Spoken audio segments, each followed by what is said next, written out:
Hey guys, welcome.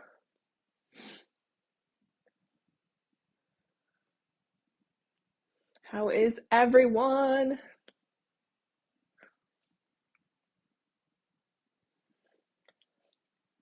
Good afternoon.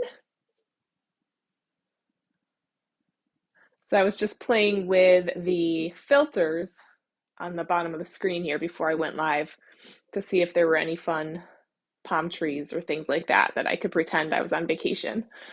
Although I was just in a warm area, it didn't feel like a vacation after I went to the hospital. So that brings me to the topic for tonight, which is my top five tips for while you're traveling and trying to kind of stay on track with nutrition, fitness, all of the above. So, um, before I get started, let me know. I see probably a lot of you are on vacation right now. This is spring break for many of you. My kids are home this week, and I know a lot of their friends are traveling. So, if you are, comment and tell me where you are right now or where you're headed.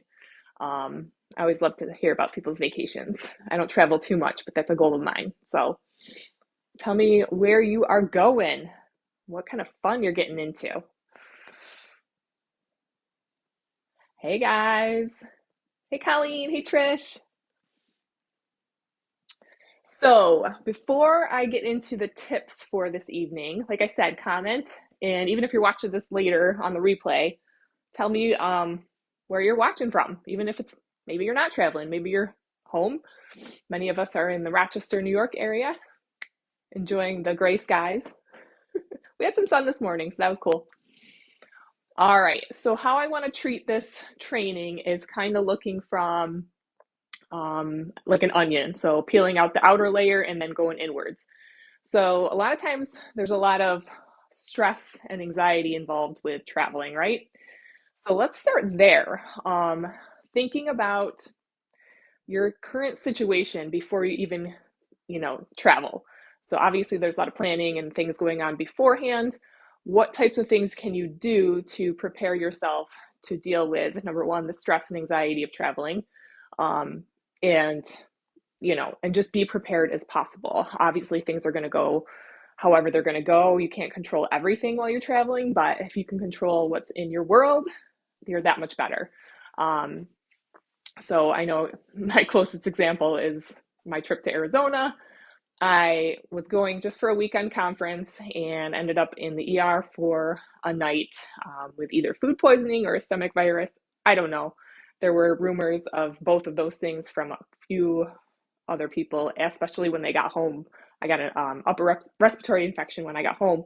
So there's a lot of people that were just dropping like flies after they got home too. So just a lot going around. But that was something I couldn't control. I, planned as best as I could.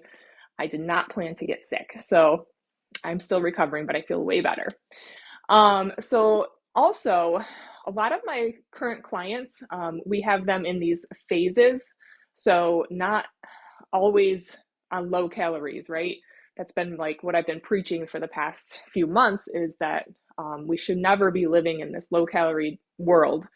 And I think that's new to a lot of people. So that would be one thing is if you are going to plan like a vacation ahead of time, maybe you need to actually up your calories a little bit before you even go on this vacation so that, while you're there, I think that's what I'm going to bring up next is kind of like the mindset before you're going on any trips.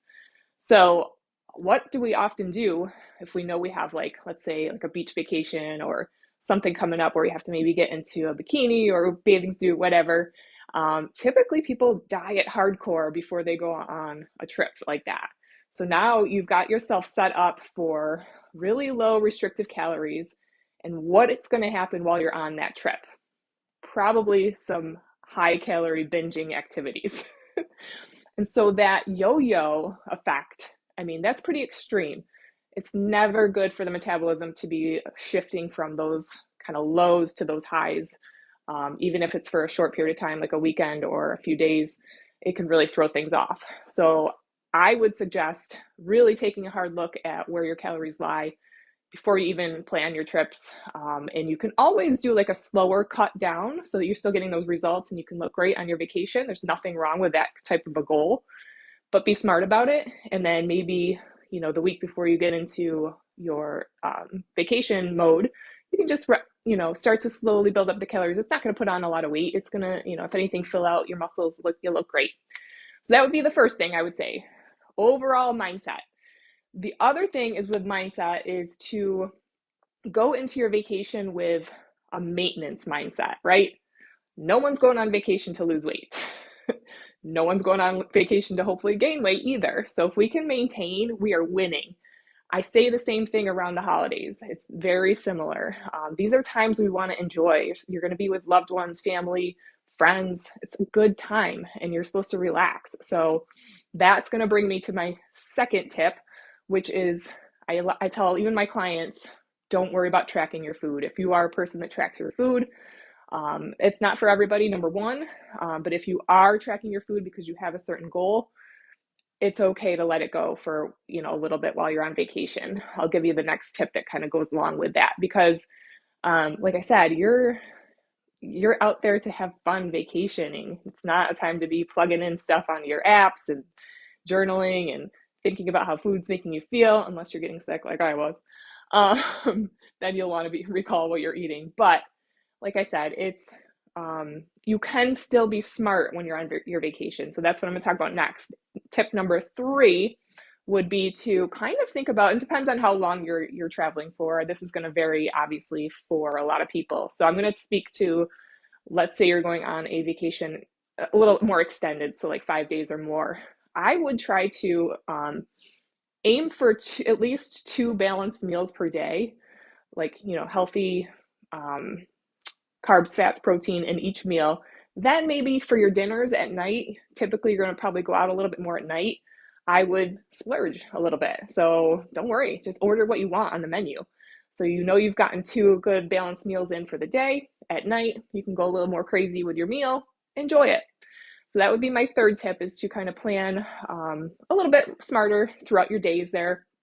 That being said, I know a lot of people that I've worked with now and in the past that travel a lot for work. So these are shorter trips where it's going to be, a little bit harder to plan ahead in those types of situations. But that's what's going to bring me to the next tip, which is number 4, planning a lot of snacks. So typically when I tell people to bring snacks, I mean, non-perishables, obviously, we're looking at things that have protein and a good fat in them. So sometimes hard to do with prepackaged foods, I know, especially like, if you don't have a cooler, if you're not bringing like, perishables.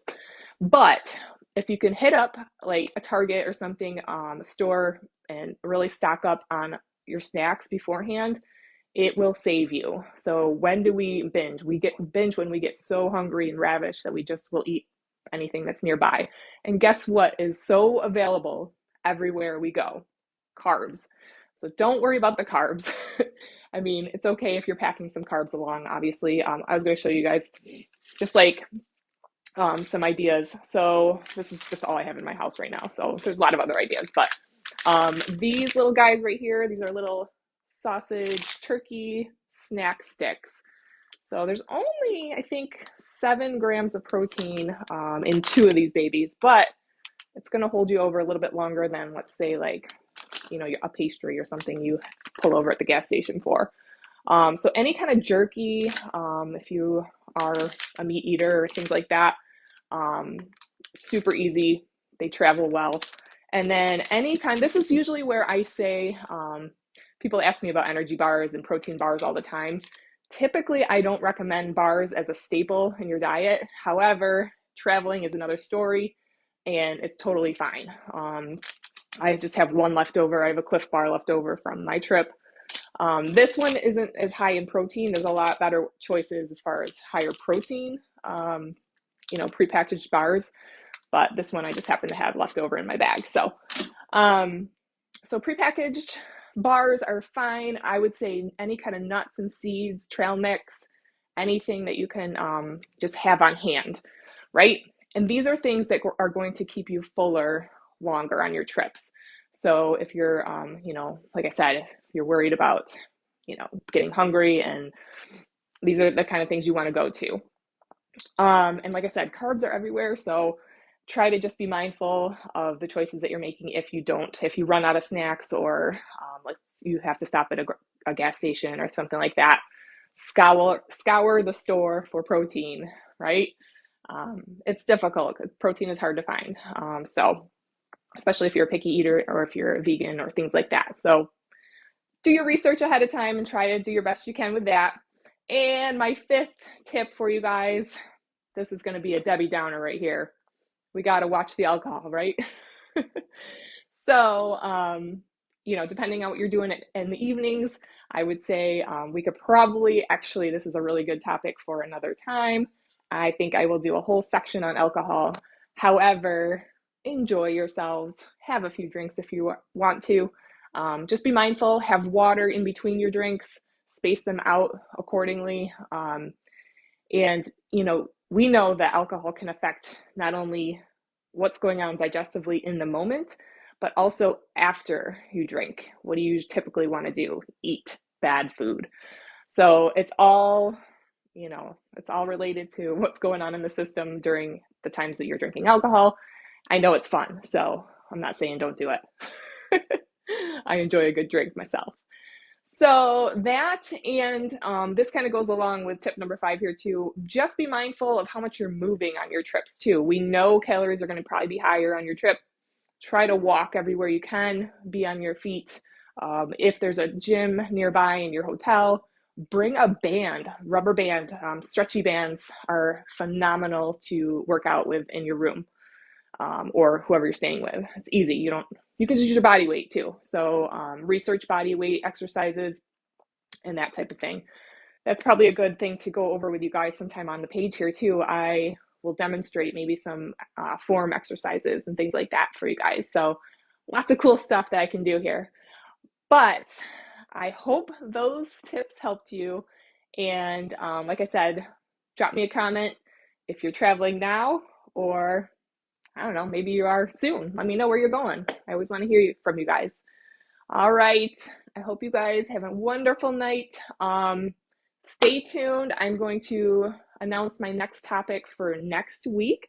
I am traveling again at the end of next week, but it shouldn't interrupt my live training. So I will announce that soon for you guys. And once I get back from that next trip that I'm going to plan for and eat well and not get sick, I will be announcing our next 21-day challenge. So I've done, I think, 2 or 3 of them so far already in this group here. So if you've done one before, you're welcome to join again. If you've never done a 21-day challenge with me, I encourage you to find out a little bit more about it. I'll have details soon. I don't have them yet. But I wanted to put that out there as something to look forward to. So as we get, I posted on my personal page today, I want to lose X amount of pounds by the summer. And I was just curious. I was wanting to see where you guys were at and where my friends are at on Facebook to see, what the outlook is for summer, right? So lots of good stuff coming up, and exercises would be great. Awesome. All right. I hope you guys enjoy your evening, and we'll talk to you soon.